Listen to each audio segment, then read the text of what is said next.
Hi everyone. तो इस class में हम लोग कवर करने वाले हैं गुप्ता एम्परर को।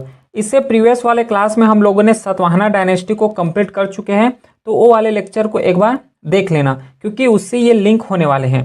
ठीक है, तो इस लेक्चर में हम लोग कंप्लीट गुप्ता एम्परर को कवर करने वाले हैं। जितना डेप्थ तक जो है क्वेश्चन पूछे जाते हैं CAPF में, उस हर एक डेप्थ तक हम लोग यहाँ पे कवर करने वाले हैं। ठीक है, तो कोई भी डाउट रहता है तो व्हाट्सअप नंबर दिया हुआ है, इसमें मैसेज कर सकते हो। टेलीग्राम चैनल ज्वाइन कर लो जो कि लिंक डिस्क्रिप्शन में दिया हुआ है। यहाँ पे पूरा PDF नोटिफिकेशन इनिशिएटिव हर चीज़ जो है अपलोड हो जाते हैं। क्लियर है? तो चलिए फिर स्टार्ट करते हैं गुप्ता एम्परर को, और हर एक डायमेंशन को हमें यहाँ पे कवर करना है। तो देखो, गुप्ता एम्परर का डायनेस्टी थोड़ा लंबा टाइम पीरियड चलने वाले हैं, क्योंकि हम लोग जो है गुप्ता एम्परर को गोल्डन एज कंसिडर करते हैं।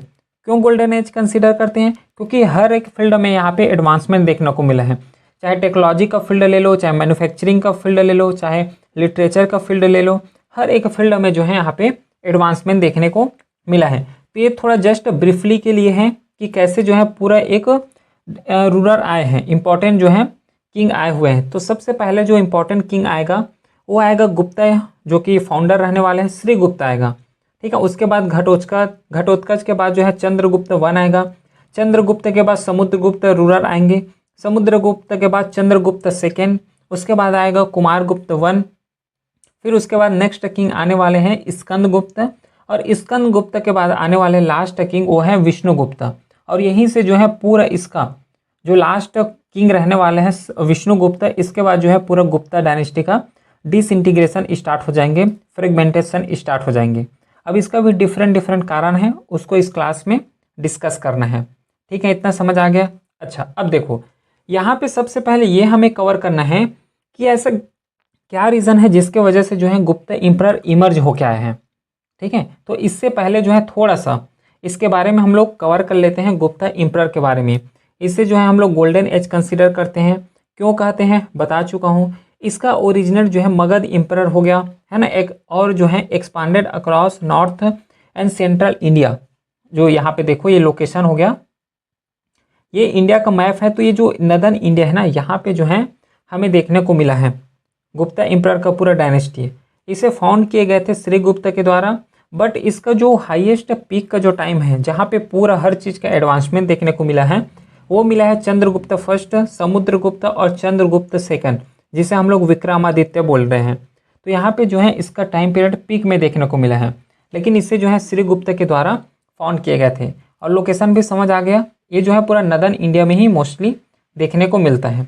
ठीक है, अब देखो मेन इंपॉर्टेंट पॉइंट कि आया कहाँ से चंद्रगुप्त, या फिर जो गुप्ता एम्परर जो है इतना ज़्यादा साम्राज्य बना कैसे, उसका रीज़न क्या है, उसको अब हम लोग डिटेल में कवर करते हैं। तो देखो, प्रीवियस क्लास में हम लोगों ने सातवाहना डायनेस्टी के बारे में कवर किए हैं, और सातवाहना डायनेस्टी का जैसे ही डिसइंटीग्रेशन हुआ, उसी के बाद जो है डायरेक्टली हमें गुप्ता एम्परर का फाउंडेशन या फिर गुप्ता एम्परर का न्यू इमर्ज होते हुए दिखाई देंगे। तो पॉलिटिकल फैक्टर में वही कंसिडर करना है कि जैसे कि कुषाण डायनेस्टी हो गया, उसका डिसइंटीग्रेशन हुआ, सातवाहन डायनेस्टी का डिसइंटीग्रेशन हुआ। यहीं से क्या हो गया कि नदन इंडिया जो है वहाँ पे जो है स्ट्रॉन्ग किंग देखने को नहीं मिल रहा था, और उसी स्ट्रॉन्ग किंग न मिलने की वजह से क्या है गुप्ता एम्परर ने अपना साम्राज्य इस्टेब्लिश कर दिए। समझ रहे हो? और इसी की वजह से जो है गुप्ता एम्परर का हमें राइज देखने को मिला है। तो पॉलिटिकल फैक्टर में ये कुछ रीज़न है। फिर डायनेस्टिक अलायंस के बाद जैसे कि मैट्रिमोनियल अलायंस हो गया। मैट्रिमोनियल अलायंस का मतलब क्या है, जैसे कि ये देखो ये दो टेरिटरी हैं, ये पर्सन क्या करेगा, बी पर्सन से क्या करने वाले हैं, मैरिज कर लेंगे।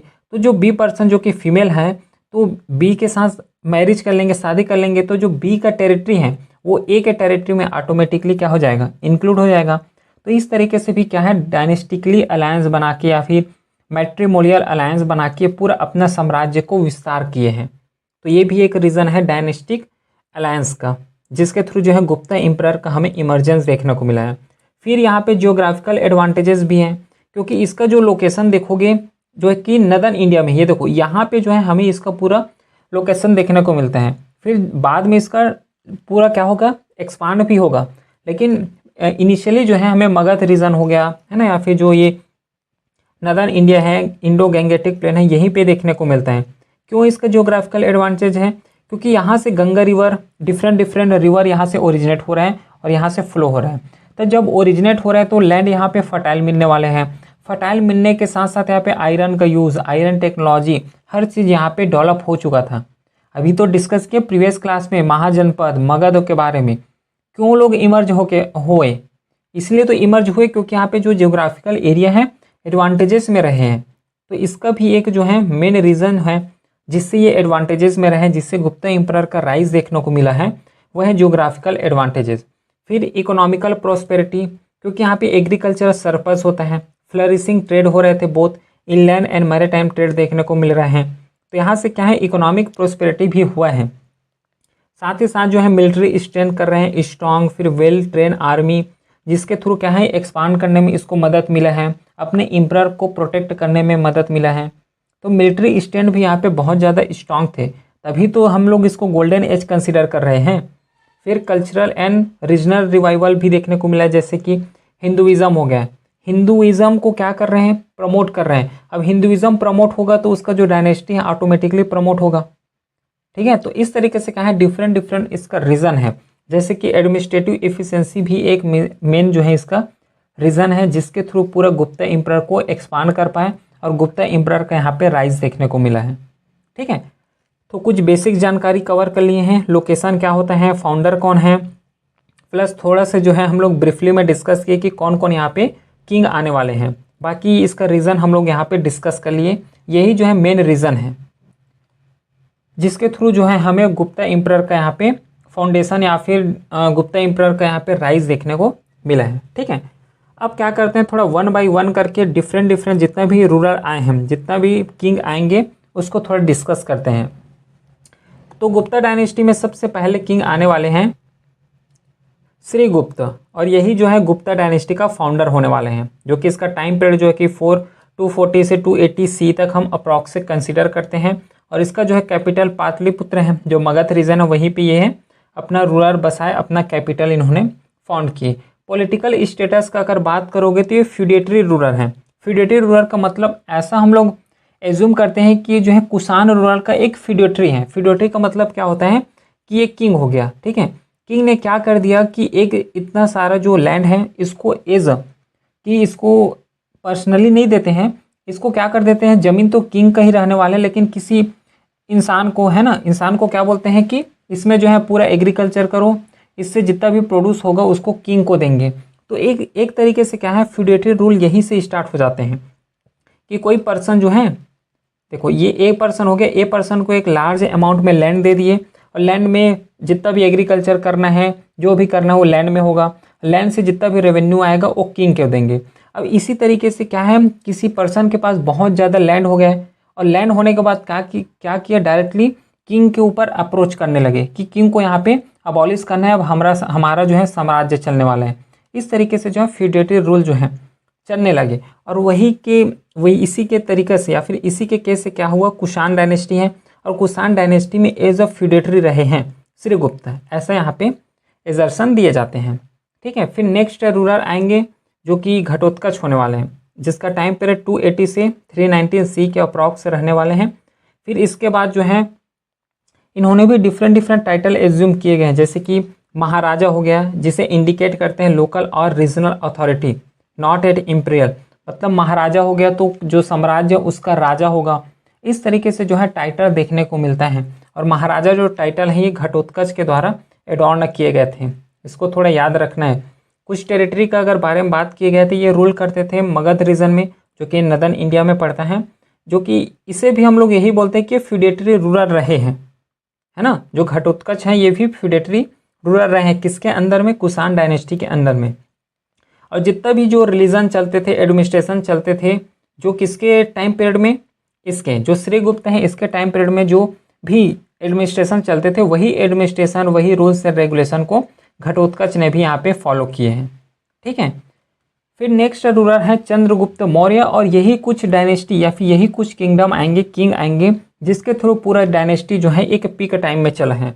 चंद्रगुप्त 1 जिसे हम लोग फाउंडर भी कंसिडर करते हैं इंपीरियल फेज में, तो इसका नाम है चंद्रगुप्त फर्स्ट। इसका टाइम पीरियड हम लोग 319 से 335 सी तक ही एज्यूम करते हैं। इसका भी जो कैपिटल बनाए गए थे वो पाटलिपुत्र में ही बनाए गए थे। इन्होंने जो टाइटल एज्यूम किए गए थे वो किए गए थे महाधिराजा। इससे पहले घटोत्कच ने महाराजा एज्यूम किए गए थे। अब एक स्टेप जो है आगे जाएंगे, जो कि इन्होंने जो है टाइटल एज्यूम किए गए थे महाधिराजा। ठीक है, महाधिराजा जिसे हम लोग बोलते हैं king of kings, first Gupta ruler to assume imperial title. इस तरीके से जो है टाइटल यूज़ करना स्टार्ट हो गए थे। अब बाकी जितना भी रूलर आएंगे वो भी जो है डिफरेंट डिफरेंट टाइटल एज्यूम करेंगे और वो देखने को भी मिलता है। इन्होंने क्या किया, जितना भी मगध इम्परर हैं या फिर प्रयाग रीजन है, अयोध्या रीजन है, उस सब को क्या किए हैं इन्होंने यूनिफाई किए हैं। प्लस डिफरेंट डिफरेंट इन्होंने मैट्रिमोनियल अलायंस भी किए हैं जिसके थ्रू अपने जो टेरिटरी है उसको एक्सपांड कर सके। जैसे कि मैरिट किए गए हैं कुमार देवी से जो कि लच्छावी प्रिंसेस हैं, और इसी की वजह से क्या है जो अपना पॉलिटिकल पावर है, अपना जो लेजिटिमेसी है उसको इम्प्रूव कर पाए, उसको एक्सपांड कर पाए। फिर इन्होंने इशू किए थे गोल्ड कॉइन, जिसे हम लोग क्या बोल रहे हैं, दिनार बोलते हैं। गोल्ड कॉइन को दिनार बोलते हैं। किसके द्वारा इशू किए गए थे, चंद्रगुप्त फर्स्ट के द्वारा इशू किए गए थे। Depicting himself and Kumar Devi together, मतलब अपना जो हस्बैंड वाइफ है दोनों का यहाँ पे फोटो यहाँ पे डिपिक्ट किए गए थे कॉइन में। कौन सा कॉइन है, गोल्ड कॉइन है, जिसे हम लोग दिनार बोल रहे हैं। एडमिनिस्ट्रेशन यहाँ पे सेंट्रलाइज मोनार्की देखने को मिल रहा है, जैसे कि मौर्यन डायनेस्टी हो गया, सतवाहना हो गया, जिसमें से हमें सेंट्रलाइज मोनार्की दिखा है। सेम इसमें भी जो है सेंट्रलाइज मोनार्की ही है। समझ आ गया चंद्रगुप्त के बारे में। फिर नेक्स्ट आता है स्कंदगुप्त। ठीक है, अच्छा स्कंदगुप्त तो बाद में आएगा, इसके बाद अभी जो आएगा चंद्रगुप्त 1 के बाद वो आने वाला है समुद्रगुप्त, जिसे हम लोग नेपोलियन ऑफ इंडिया भी कंसिडर करते हैं, जिसका टाइम पीरियड 335 से 375 सी तक हम लोग एज्यूम करते हैं। प्लस इसका जो कैपिटल रहने वाला है, इन्होंने भी पाटलिपुत्र से ही अपना पूरा एडमिनिस्ट्रेशन किए। अब देखो मैं पहले ही बताया था कि जैसे ही एक राजा ने टाइटल एज्यूम किया, फिर जितना भी राजा आएंगे, किंग आएंगे, वो भी डिफरेंट डिफरेंट टाइटल जो है एज्यूम करेंगे। जैसे कि इन्होंने क्या क्या टाइटल एज्यूम किए गए थे, एक है पराक्रम, अश्वमेघ, है ना, फिर महाधिराजा, परम भजवंत। इस तरीके से क्या है डिफरेंट डिफरेंट टाइटल इन्होंने भी एज्यूम किए हैं। कहाँ से पता चलता है, जो इलाहाबाद पिलर इंस्क्रिप्शन है जिसे लिखे गए थे, इसी का कोर्ट पोएट है हरिशन। हरिशन जो है समुद्रगुप्त का कोर्ट पोएट है, इसी के द्वारा इलाहाबाद पिलर इंस्क्रिप्शन में लिखे गए थे। और यहीं से पता चलता है, क्योंकि डिफरेंट डिफरेंट टाइटल एज्यूम कर रहे हैं तो क्या करते हैं अपना, जैसे कि समुद्रगुप्त नाम है तो समुद्रगुप्त के प्रीफिक्स लगाएंगे, महाधिराजा समुद्रगुप्त, इस तरीके से। ठीक है, नदर्न इंडिया कैंपेन इन्होंने डिफीट किए 9 ruler of Aryavarta northern India and annex their territory. और ये चलता भी था उस समय। क्या था, सब लोग जो है अपना टेरिटरी को एक्सपांड करने के चक्कर में थे, तो इन्होंने भी नदर्न इंडिया में कैंपेन भी किए, फिर सदर्न इंडिया में कैंपेन किए, जिसके थ्रू जो है अपना जो रिच है, अपना जो टेरिटरी है उसको यहाँ पे एक्सपांड कर सके। ठीक है, ये समझ आ गया ये चीज़। फिर मिलिट्री पावर यहाँ पे बहुत ज़्यादा स्ट्रांग थे। क्यों स्ट्रांग थे, क्योंकि यहाँ पे हर एक रेस्पेक्ट में क्या है पूरा टेक्नोलॉजिकल डेवलपमेंट देखने को मिला है। लार्ज स्टैंडिंग आर्मी हो गया, डिसिप्लिन आर्मी हो गया, इस तरीके से जो है बहुत ज़्यादा आर्मी थे। इसी के थ्रू तो कर रहे थे पूरा जो टेरिटोरियल एक्सपांसन हो रहा था ना, इसी के थ्रू तो पूरा एक्सपांसन कर रहे थे ये। फिर रिलीजन का अगर बात करोगे तो ये वैष्णवाइट थे, डिवोटी ऑफ विष्णु थे, but tolerate of other fat, ये भी याद रखना। समुद्रगुप्त जो है वैष्णवाइट थे, इसका मतलब जस्ट विष्णु को ही पूज रहे हैं ऐसा नहीं, जितना भी अदर भी रिलीजन है उसके ऊपर भी फैथ थे, टॉलरेट रखते थे। और ये इसका कुछ अचीवमेंट का अगर बात करोगे तो आर्ट हो गया, म्यूज़िक हो गया, लिटरेचर हो गया, इन सब चीज़ के प्रमोट करते थे। तभी तो इसको गोल्डन एज कंसीडर कर रहे हो, क्योंकि हर एक डायमेंशन से, चाहे आर्ट का ले लो, म्यूज़िक ले लो, लिटरेचर ले लो, है ना, अदर जितना भी फील्ड है, हर एक फील्ड में यहाँ पे अचीवमेंट देखने को मिला है, एडवांसमेंट देखने को मिला है। तभी कहीं जाके हम लोग इसको गोल्डन एज कंसीडर करते हैं। ठीक है, क्लियर हो गया समुद्रगुप्त के बारे में। फिर नेक्स्ट आता है चंद्रगुप्त सेकेंड। इससे पहले समुद्रगुप्त से पहले हम लोगों ने चंद्रगुप्त फर्स्ट के बारे में डिस्कस किए हैं, उसके बाद समुद्रगुप्त आएगा। अब समुद्रगुप्त के बाद चंद्रगुप्त सेकेंड आने वाले हैं। इसे हम लोग विक्रमादित्य बोलते हैं, जिसे हम लोग the golden monarch of the Gupta emperor, इस तरीके से भी इस नाम से हम जो है जाने जाते हैं। फिर इसका जो टाइम पीरियड अगर देखोगे तो 375 से 415 तक इसका मेजरली टाइम पीरियड रहा है। पाटलिपुत्र इसका जो है कैपिटल रहे हैं। यहीं तक जो है जो चंद्रगुप्त सेकंड है, यहाँ तक पाटलिपुत्र कैपिटल सब ने रखे हैं। फिर जो चंद्रगुप्त सेकंड आएगा, पाटलिपुत्र तो रहेगा इसका कैपिटल, उसके साथ जो है उज्जैन को इन्होंने सेकंड कैपिटल एज्यूम किए हैं, उज्जैन को याद रखना है इसको। फिर अदर रिलेशन का अगर बात करोगे तो इन्होंने भी मैट्रिमोनियल अलायंस रखे हैं, जैसे कि married in daughter Prabhavati Gupta to Rudrasena second, इसके साथ जो है रुद्रसेन सेकेंड साथ मैरिज कराए हैं। तो इसके वजह से क्या होता था, एक रिच पहुंच जाता था। अगर कोई पर्सन डिफरेंट कंट्री के या फिर डिफरेंट टेरिटरी के अगर किंग अटैक करते हैं तो एटलीस्ट जैसे कि रुद्रसेन के साथ अलायंस बनाए तो रुद्रसेन क्या है उसका हेल्प कर सके। तो इस तरीके से जो है पूरा मैट्रिमोनियल अलायंस जो है बहुत ज़्यादा जो है क्या बोल सकते हो हेल्प करते थे। और इसके बारे में अगर कहाँ से पता चलता है तो मेहरौली आयरन पिलर इंस्क्रिप्शन जो दिल्ली में है यहाँ से हमें पता चलता है कि जो है मैट्रिमोनियल अलायंस चलता था। ये समझ आ गया। अब इसी के कोड में जो चंद्रगुप्त सेकंड जो विक्रमादित्य हैं इसी के कोड में 9 ज्वेलर्स थे जिसे हम लोग नवरत्न बोलते हैं। कौन कौन से थे नवरत्न? पहला है धनवंतरी। धनवंतरी का वर्ग क्या था? फिजिशियन थे ये। फिर कालिदास हो गया है ना, फिर कात्यायन हो गया। अब देखो नाम तो कवर करना ही करना है, इसके साथ इसका जो मीनिंग है या फिर इसका वर्क है इसको भी यहाँ पे कवर करोगे। जैसे कि शंकु हो गया जो कि आर्किटेक्चर से रिलेटेड है ना। वित्तल भट्ट हो गए जो कि मंत्र शास्त्र या फिर म्यूजिक से रिलेटेड है। वराह मिहिर है ना, अमर सिम्हा है। फिर डिफरेंट जो है ये नवरत्नस हैं। ये 9 रत्न हैं और 9 रत्न का भी डिफरेंट वर्क्स हैं जो कि विक्रमादित्य के समय में थे। ठीक है, तो इन सब चीज़ को थोड़ा सा यहाँ पे कवर करना है, बाकी जो बताना था नाम को पूरा यहाँ पे मैं बता दिया हूँ। इसी के समय जैसे कि यहाँ पे नवरत्न है चंद्रगुप्त सेकंड या फिर विक्रमादित्य, इसी के समय क्या है फाहयान जो चाइनीज ट्रेवलर हैं वो इंडिया में आए। किसके टाइम में आए? विक्रमादित्य के टाइम में आए। ठीक है, ये चाइना से आए। इसका पीरियड अगर बात करोगे तो चंद्रगुप्त सेकंड के टाइम में आए, अगर बोले को तो 399 से 414 CE के बीच आए। इसका पर्पस क्या था? ये जो आए थे एक्चुअली ये बुद्धिस्ट लिटरेचर, बुद्धिस्ट कैसे प्रैक्टिस कर रहे हैं, बुद्धिस्ट के जीवनी के बारे में जानने के लिए आए थे। उसका जो ऑथेंटिकेट है उसको जानने के लिए आए थे। और कौन से रूट फॉलो किए ये भी यहाँ पे लिखा गया है। कहाँ कहाँ विजिट किए गए हैं? कपिल वस्तु हो गया, लुम्बिनी, श्रावस्ती है, कुशीनगर, वैशाली, पाटलिपुत्र, ताम्रलिप्ति, यहाँ जो है पूरा इन्होंने फॉलो किए हैं। यहाँ पे इन्होंने क्या है विजिट किए हैं। और ये जो है बुद्धिस्ट जो महायान फॉलोअर है ना उसको ये फॉलो करते थे। फाहयान जो कि चंद्रगुप्त सेकंड के टाइम में आए थे और इन्होंने अपना बुक लिखे हैं फोक्यूकी, जिसका इसका मतलब होता है रिकॉर्ड ऑफ बुद्धिस्ट किंगडम। और किस लैंग्वेज में लिखे हैं? चाइनीज़ लैंग्वेज में लिखे हैं। अब मोस्ट इंपॉर्टेंट पॉइंट आता है कि इंडिया के रेस्पेक्ट में इन्होंने क्या क्या ऑब्जर्व किए। इन्होंने बताया कि peaceful and the prosperous India है। इंडिया में पूरा पीसफुल देखने को मिलता है, प्रोस्पेरियस इंडिया है।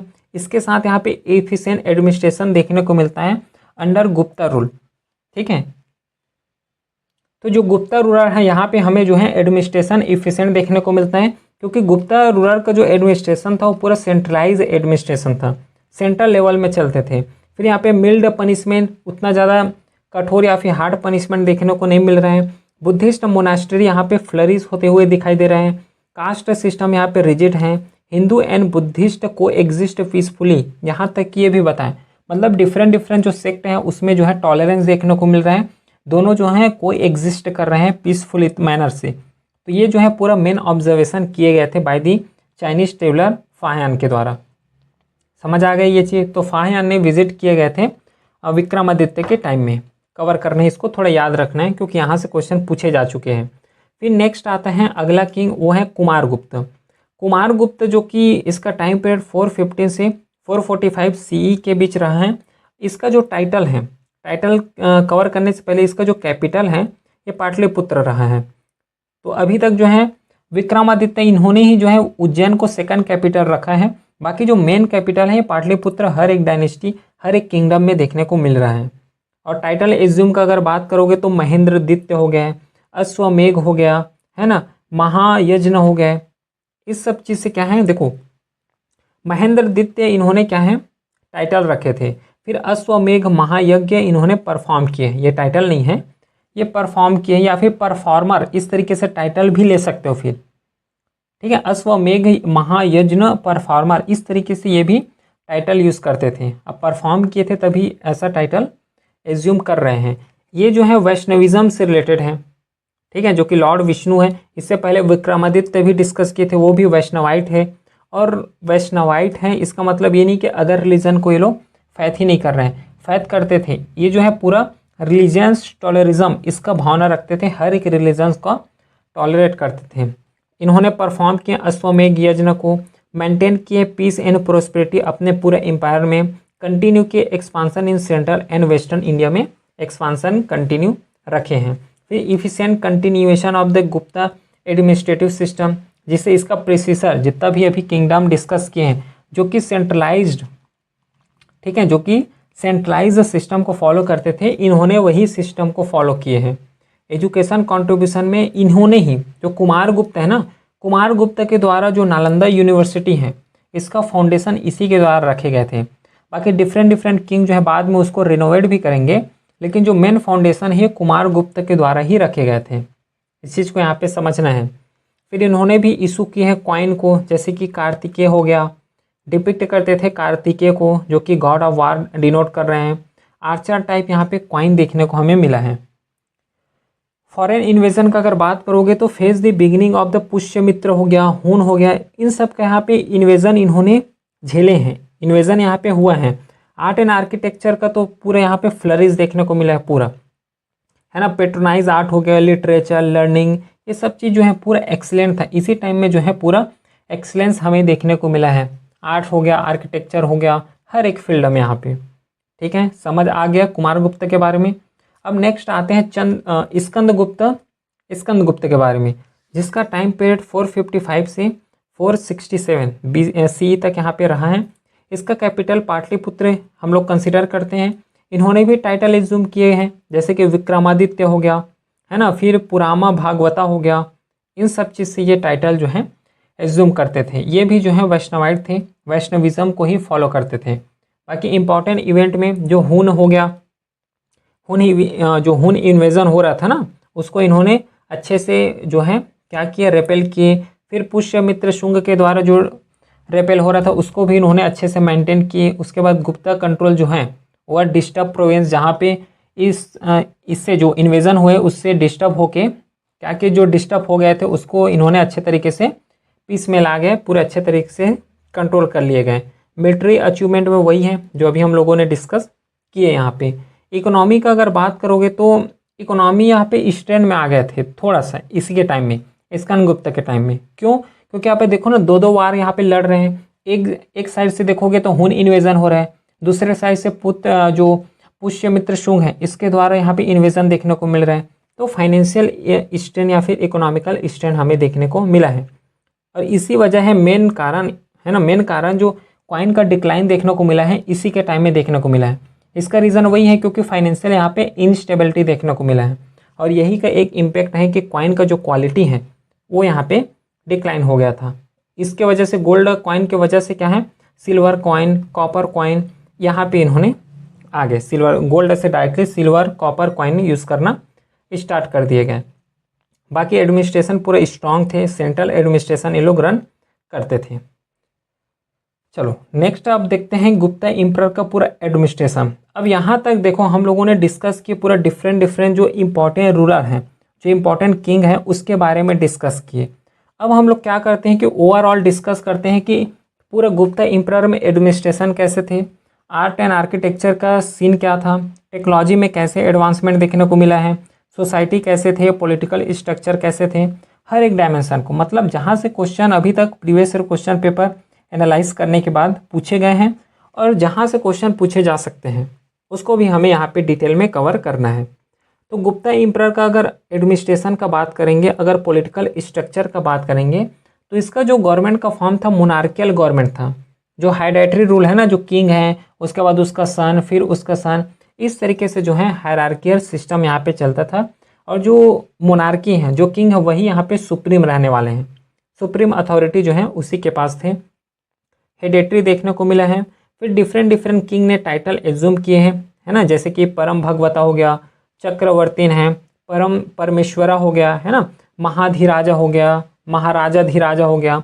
इस तरीके से जो है डिफरेंट टाइटल अभी हम लोगों ने डिस्कस किए हैं। फिर जो किंग है, अब किंग ऐसा थोड़ा है कि पूरा अकेले पूरे हर जो टेरिटोरियल इशू है उसको हैंडल कर ले, ऐसा नहीं। तो उसको असिस्ट करने के लिए यहाँ पे मंत्री परिषद देखने को मिला है, जिसे हम लोग काउंसिल ऑफ मिनिस्टर बोलते हैं। Assist the king in administration में, including high ranking official and adviser, जो कि रोल प्ले करते थे। बाकी इंपॉर्टेंट अगर मिनिस्टर या फिर ऑफिसर्स का अगर बात करें तो पहला है जैसे कि महाप्रतिहरा हैं, जो कि in-charge of the palace secretary, जो पैलेस में सेक्रेटरी बनाना है उसका जो जिम्मेदारी या फिर रिस्पॉन्सिबिलिटी था महाप्रतिहरा का। फिर एक आता है महासंधि विग्रह, जो कि फॉरेन अफेयर्स को देखने का अकाउंटेबिलिटी या फिर रिस्पॉन्सिबिलिटी इसी के पास थे, महासंधि विग्रह के पास। फिर उसके बाद आता है महादंड नायका, जो कि चीफ ऑफ जस्टिस हैं, चीफ ऑफ आर्मी है ना। फिर आ जाते हैं कुमारात्यस, जो कि गवर्नर एंड जो कि एडमिनिस्ट्रेशन करते थे। जो कुमार नत्यस हैं, इसको हम लोग बोल सकते हैं कुमार मत्यस, जो कि गवर्नर है, एडमिनिस्ट्रेशन में काम करते थे। फिर नेक्स्ट है महाबलाधिकृता, जो कि कमांडर इन चीफ रहे हैं। तो इस तरीके से क्या है कि डिफरेंट डिफरेंट मिनिस्टर हैं, ऑफिशियल्स हैं, जो कि डायरेक्टली किंग को असिस्ट करते थे। सेंट्रल एडमिनिस्ट्रेशन का अगर बात करोगे तो यहाँ पे highly organize with the division of power among various officers, however the king held ultimately authority. तो देखो यहाँ पे डिवीजन ऑफ पावर थे, लेकिन जो फाइनल जो अथॉरिटी था वो किंग के पास ही है। जितना भी डिसीजन मेकिंग का जो पावर है ये किंग के पास ही है। तो देखो अगर प्रोविंशियल का बात करोगे तो सेंट्रल लेवल में तो किंग है, ठीक है, सेंट्रल लेवल में हमें किंग देखने को मिला है, और उसके जस्ट नीचे और डिवाइड किए गए थे प्रोविंस में, जिसे हम लोग क्या बोल रहे हैं, भुक्ति बोल रहे हैं, और इसे गवर्न किए जाते हैं उपारिका के द्वारा। और ये जो उपारिका है इसे भी अपॉइंट किए जाते हैं किंग के द्वारा, ठीक है। तो अपना जो लेवल है एडमिनिस्ट्रेशन का लेवल, पहले सेंट्रल गवर्नमेंट है, सेंट्रल गवर्नमेंट ने उन्होंने क्या किया है कि प्रोविंशियल में पूरा डिवाइड कर दी, जिसे हम लोग भुक्ति बोल रहे हैं। और ये जो भुक्ति है इसको मैनेज करने का काम या फिर इसको गवर्न करने का काम किसे दिए गए थे, उपारिका को दिए गए थे। फिर डिस्ट्रिक्ट एडमिनिस्ट्रेशन का अगर बात करोगे तो ईच प्रोविंस जो डिस्ट्रिक्ट है इसमें इसको भी यहाँ पे डिवाइडेड देखने को मिला है, जो कि विषयस होता है, डिस्ट्रिक्ट हैं, जिसे गवर्न किए जाते हैं विषयापतिस के द्वारा। फिर लोकल एडमिनिस्ट्रेशन का अगर बात करोगे तो ग्रामस है, विलेज है, जो कि एक स्मॉलेस्ट यूनिट है। ये जो एक चीज़ देखना कि जो मौर्यन एडमिनिस्ट्रेशन या फिर गुप्ता डायनेस्टी का जो एडमिनिस्ट्रेशन है पूरा सिमिलर देखने को मिलेगा, और सिमिलर के साथ जो प्रेजेंट डे का जो ऑर्गेनाइजेशन है ना, सेंट्रल गवर्नमेंट, स्टेट गवर्नमेंट, उसी के साथ जो है लोकल गवर्नमेंट, ये तीनों पार्ट यहाँ पे हमें एट प्रेजेंट भी देखने को मिलता है। फिर म्युनिसिपल एडमिनिस्ट्रेशन का बात करोगे तो urban area manage by local guilds हो गया, मर्चेंट हो गया, ऑफिसर्स हो गया, इसके द्वारा जो है म्युनिसिपल को यहाँ पे एडमिनिस्ट्रेशन किए जाते हैं। आर्मी ऑर्गेनाइजेशंस का अगर बात करोगे तो आर्मी यहाँ पे स्ट्रांग देखने को मिला है, तभी तो पूरा नदर्न इंडिया में एक्सपांड कर रहे हैं, सदर्न में एक्सपांड कर रहे हैं। क्यों एक्सपांड कर रहे हैं? क्योंकि इसके पास जो है स्ट्रांग आर्मी है ना, जो कि इन्फेंट्री हो गया, कालवरी हो गया, इलेफेंट, चैरियोट, इस तरीके से डिफरेंट डिफरेंट पार्ट में डिवाइडेड हैं, और इसे कमांड किए जाते थे महाबलाधिकृता के द्वारा। ये समझ आया। फिर जुडिशियल सिस्टम का अगर रोल देखोगे तो यहाँ पे किंग जो कि हाईएस्ट जुडिशियल अथॉरिटी इसी के पास थे, जो किंग है उसी के पास ही हाईएस्ट जुडिशियल अथॉरिटी हमें देखने को मिला है। Civil and criminal law based on the Dharmashastra, civil law भी चलता था, क्रिमिनल लॉ भी चलता था, और इसको जो गाइडिंग प्रिंसिपल हैं, गाइड करते थे, वो है धर्मशास्त्र, जिसके द्वारा जितना भी डिसीजन है, पनिशमेंट है, उसको यहाँ पे दिए जाते थे। डिफरेंट कोर्ट हैं डिफरेंट केसेस के लिए, अगर क्रिमिनल केसेस हैं तो वहाँ पे क्रिमिनल कोर्ट हो जाएगा, सिविल केसेस हैं तो सिविल कोर्ट हो जाएगा। तो इस तरीके से क्या है, डिफरेंट डिफरेंट हमें कोर्ट यहाँ पे देखने को मिला है। रेवेन्यू सिस्टम का अगर बात करोगे तो मेन सोर्स जो रेवेन्यू का रहा है वो रहा है लैंड रेवेन्यू, जिसे हम लोग भागा बोल रहे हैं। अब ये भागा जो है 1/4 में हो सकता है या फिर 1/6 में होता है, ये डिपेंड करता है कितना वहाँ पे सरप्लस हुआ है, कितना एग्रीकल्चर वहाँ पे प्रोड्यूस हुआ है। अदर इनकम सोर्सेज का बात करोगे तो कस्टम्स हो गया, है ना, ट्रेड टैक्स, फाइन्स लगा रहे, ट्रिब्यूट दे रहे हो, तो इस तरीके से जो है पूरा गवर्नमेंट यहाँ पे रन होता था। इन्होंने इस टाइम में जो है गोल्ड कॉइन इशू हुआ है, डिस्कस किए हैं, जिसे हम लोग यहाँ पे दिनार बोल रहे हैं। Also issue silver coin, copper coin. जब जो गोल्ड कॉइन का प्योरिटी कम होना स्टार्ट हुए, गोल्ड कॉइन डिक्लाइन होना स्टार्ट हुए, तो यहाँ पे सिल्वर कॉइन, कॉपर कॉइन, इस तरीके से जो है लो क्वालिटी के कॉइन यहाँ पे इशू होना स्टार्ट हो गए थे, और यहाँ पे प्रोस्परस थे ट्रेड में, एग्रीकल्चर में, इस तरीके से जो है पूरे इकोनॉमी यहाँ पे चलता था।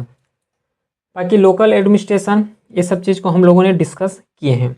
एक चीज़ यहाँ पे एक फीचर्स देखना है इसका एडमिनिस्ट्रेशन का, कि हमें यहाँ पे डिसेंट्रलाइज एडमिनिस्ट्रेशन देखने को मिल रहा है ना।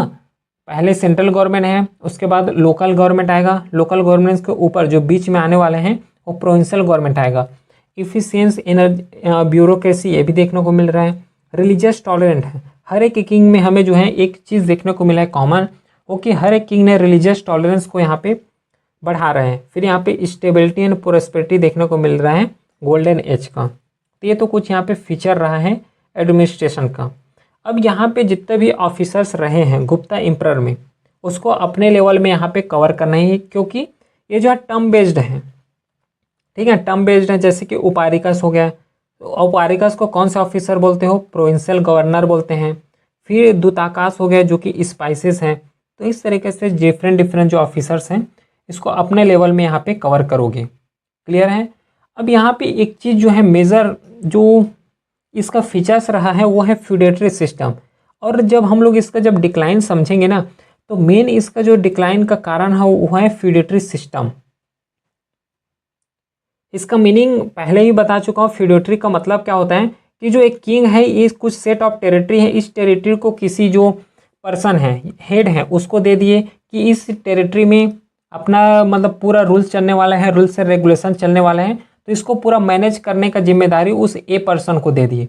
अब ये ए पर्सन क्या करेगा कि यहाँ के लेवल में जितना भी एडमिनिस्ट्रेशन हो रहा है, कंट्रोल हो रहा है, उसमें पूरा अपने आप को एज अ पावरफुल की तरफ इमर्ज करना स्टार्ट करेंगे। अब ऐसे ही जो कि डिफरेंट डिफरेंट यहाँ पे इंसान को या फिर डिफरेंट डिफरेंट पर्सनस को यहाँ पे इस तरीके से जो है लैंड ग्रांट करेंगे ना, तो आपस में लोग कॉन्फ्लिक्ट होंगे, और आपस में कॉन्फ्लिक्ट होंगे तो डायरेक्टली जो सेंट्रल लेवल में जो किंग बैठा हो उसको ओवरथ्रो करने का यहाँ पे बात करेंगे। क्यों? क्योंकि ये अपने लेवल में अब सब लोग चाहेंगे कि हमें जो है अब राजा बनना है, हमें किंग बनना है। तो इस तरीके से जो है आपस में कॉन्फ्लिक्ट भी देखने को मिलेगा। आपस में कॉन्फ्लिक्ट के साथ साथ जो है डायरेक्टली जो किंग है उसको यहाँ पे डिथ्रोन करने का यहाँ पे बात होना स्टार्ट हो जाएंगे। और यही जो कारण रहा है गुप्ता एम्परर का मेजर जो है डिक्लाइनिंग का। आगे पढ़ेंगे इसको, ये डिक्लाइनिंग का कारण बनेगा, तो इसको फ्यूडेटरी सिस्टम को यहाँ पे याद रखोगे। नेक्स्ट पार्ट में हम लोग आते हैं कि गुप्ता एम्परर का इकोनॉमी कैसा था। इकोनॉमी अभी थोड़ा ब्रीफली में डिस्कस किए हैं कि यहाँ का इकोनॉमी जो है मेजरली एग्रेरियन इकोनॉमी ही देखने को मिल रहा है। साथ में आप पे ट्रेड हो गया, क्राफ्ट है, इंडस्ट्रीज हो गया, यहाँ पे भी फ्लरिश हुआ है ना। लेकिन जो प्रीडोमिनेंटली या फिर जो मेजरली जो है मेजर पार्ट जो कवर करता है वो एग्रेरियन इकोनॉमी है। उसमें से मेन ऑक्यूपेशंस का अगर बात करोगे तो देखो मेन ऑक्यूपेशंस क्या है, उससे पहले एग्रीकल्चर में अगर बात करोगे तो मेन ऑक्यूपेशन तो थे। क्यों थे? क्योंकि यहाँ पे लैंड जो है पूरा फर्टाइल देखने को मिल रहा है, वेल इरीगेटेड सिस्टम है। और कौन कौन से मेन ऑक्यूपेशन करते थे, तो राइस हो गया, वीट है, शुगर केन है, पल्सेस, कॉटन, इस तरीके से जो है डिफरेंट डिफरेंट एग्रीकल्चर प्रोडक्ट यहाँ पे प्रोड्यूस करते थे। और ये लोग जो है टैक्स भी देते थे, तभी तो पूरा जो एडमिनिस्ट्रेशन चलने वाले हैं। और टैक्स को इन्होंने क्या बोले हैं, भाग बोले हैं, भागा बोलो या फिर भाग बोलते हैं, जो कि 1/4 से 1/6 ही रहा है इस टाइम में। और इसे कलेक्ट किए जाते हैं लोकल ऑफिसर्स के द्वारा। फिर डिफरेंट डिफरेंट और टैक्सेस हैं, जैसे कि ग्रेजिंग टैक्स के लिए उद्रंग बोले हैं, फिर प्रोड्यूस टैक्स के लिए जो है भोग बोले हैं, है ना। फिर tribute from the vessels state, इसको हम लोग क्या बोल रहे हैं, करा बोल रहे हैं। तो इस तरीके से जो टैक्सेस दिए जाते थे ना, उसका भी डिफरेंट डिफरेंट यहाँ पे मीनिंग है, डिफरेंट डिफरेंट नाम है। इरिगेशन का अगर यूज़ यहाँ पे करते थे तो कैनल के फॉर्म में करते थे। बाकी टैंक्स हो गया, वेल्स हो गया, ये तो कॉमन ही देखने को मिला है। स्कंदगुप्त जिन्होंने रिपेयर किया सुदर्शन लेक को, कहाँ पे इंफॉर्मेशन मिलते हैं, जो रुद्रदामन सेकंड है ना, रुद्रसेन है शायद, तो जूनागढ़ जो इंस्क्रिप्शन है वहाँ पे हमें स्कंदगुप्त ने रिपेयर किए सुदर्शन लेक को। इस तरीके से जो है जानकारी हमें मिलता है। दोनों तरीके के ट्रेड यहाँ पे फ्लरिश हुए हैं। इंटरनल ट्रेड भी चल रहे थे, साथ में एक्सटर्नल ट्रेड भी चल रहे थे। इंटरनल ट्रेड का अगर बात करोगे तो कनेक्टेड जितना भी मेजर सिटी है इंडिया में जो गुप्ता डायनेस्टी ने कैप्चर कर रखे थे, तो जितना भी मेजर टेरिटरी है वहीं पे जो है इंटरनल ट्रेड चल रहे थे। यूज़ ऑफ कॉइन का बात करोगे तो दिनार हो गया जो कि गोल्ड कॉइन है, सिल्वर, कॉपर, ये तो हमें पता है। फिर एक्सटर्नल ट्रेड का अगर बात करोगे तो साउथ ईस्ट एशिया हो गया, रोमन एम्परर हो गया, सेंट्रल एशिया हो गया। इस तरीके से जो है यहाँ पे एक्सटर्नल ट्रेड यहाँ पे फ्लरिश था। फिर कुछ आइटम एक्सपोर्ट करते थे, जैसे कि सिल्क हो गया, कॉटन, क्लॉथ, स्पीसीज, आइवरी, पियल, है ना, प्रीसियस स्टोन, इन सब चीज़ को क्या करते थे, एक्सपोर्ट करते थे। और इंपोर्ट किए जाते थे हॉर्सेज हो गया, गोल्ड हो गया, कोरल हो गया, इन सब चीज़ को क्या करते थे, इंपोर्ट किए जाते थे, ठीक है। और कुछ इंपॉर्टेंट पोर्ट का अगर बारे में अगर क्वेश्चन आता है तो ताम्रपल्ली है, ताम्रलिप्ति, फिर भरूच हो गया जिसे हम लोग भरूच बोल रहे हैं, सोपरा हो गया, कल्याण हो गया। तो इस तरीके से जो है डिफरेंट डिफरेंट यहाँ पे पोर्ट्स हैं, इंपॉर्टेंट पोर्ट्स हैं। अगर यहाँ से फैक्ट्स बेस्ड क्वेश्चन आता है तो यहाँ पे बन जाना चाहिए। फिर इन सब चीज़ को ऑर्गेनाइज करने का काम, अब देखो यहाँ पे ट्रेड हो रहा है तो ट्रेड करेंगे कौन, तो ट्रेड यहाँ पे परफॉर्म किए जाते हैं गिल्ड के द्वारा, जिसे हम लोग श्रेणीज बोल रहे हैं। ये है क्या, ये पूरा ट्रेडिंग सिस्टम का एक ऑर्गेनाइज ग्रुप थे, है ना। देखो यहाँ पे organize group of artisans merchant थे और इन्हीं के द्वारा पूरा यहाँ पे ट्रेड का काम चलता था। कॉइनेज के बारे में कवर कर चुके हैं, टैक्स के बारे में भी हम लोग यहाँ पे कवर कर चुके हैं, ये समझ आ गया। फिर देखो यहाँ पे लैंड जो है कल्टीवेट करते थे, तो लैंड को भी यहाँ पे डिफरेंट डिफरेंट कैटेगरी में डिफाइन किए हैं, जैसे कि क्षेत्र जिसे हम लोग कल्टीवेबल लैंड बोलते हैं, खीला जिसे हम लोग वेस्ट लैंड बोलते हैं, अप्रहता जिसे हम लोग जंगल या फिर वेस्ट लैंड बोलते हैं, वस्ती जिसे हम लोग हैबिटेट लैंड बोलते हैं जहाँ पे रहते हैं, फिर गुप्ता सराहा जिसे हम लोग पास्चरल लैंड बोलते हैं। तो जो लैंड सिस्टम है, जो लैंड है, उसको भी यहाँ पे डिफरेंट डिफरेंट कैटेगरी में डिवाइड किए गए हैं। इसी के साथ जो टैक्स हैं, डिफरेंट डिफरेंट टैक्स क्या है, क्योंकि 4-5 टैक्स के नाम हम लोगों ने अभी डिस्कस किए हैं। फिर और जितना भी डिफरेंट टैक्सेस के नाम हैं ये जस्ट फैक्ट्स हैं, तो इसको अपने लेवल में भी कवर करोगे। इतना समझ आ गया। तो ये तो रहा पूरे इकोनॉमी के बारे में, कैसे एडमिनिस्ट्रेशन सिस्टम थे, है ना, इकोनॉमी के रेस्पेक्ट में, ट्रेड के बारे में, है ना, किस तरीके से टैक्सेशन सिस्टम चलता था, ये हर एक चीज़ को हम लोगों ने यहाँ पे डिस्कस कर लिए। अब नेक्स्ट पॉइंट आता है कि यहाँ का सोसाइटी कैसे थे, वुमेन का यहाँ पे पोजीशन क्या रहा है, कैसे कुछ रिचुअल्स परफॉर्म कर रहे हैं, हर एक चीज़ को अब हम लोग यहाँ पे डिटेल में कवर करते हैं with respect to society.